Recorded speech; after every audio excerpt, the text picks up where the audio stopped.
La barzelletta di Geppo. Una coppia di anziani sta facendo un giro in campagna, no?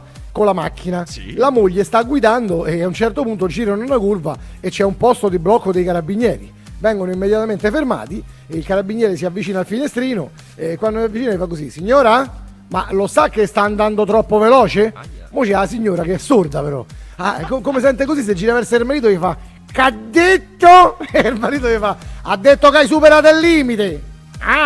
Poi il poliziotto gli fa: "Mi scusi signora, posso vedere la sua patente?" E sempre la signora si gira verso il marito: "C'ha detto?" E il marito gli fa: "Ha detto che vuole vedere la patente." Allora la signora che fa? Prende la patente e gliela dà al carabiniere. Il carabiniere la apre, comincia a leggere e fa così: vedo che lei viene da Casal Monferrato."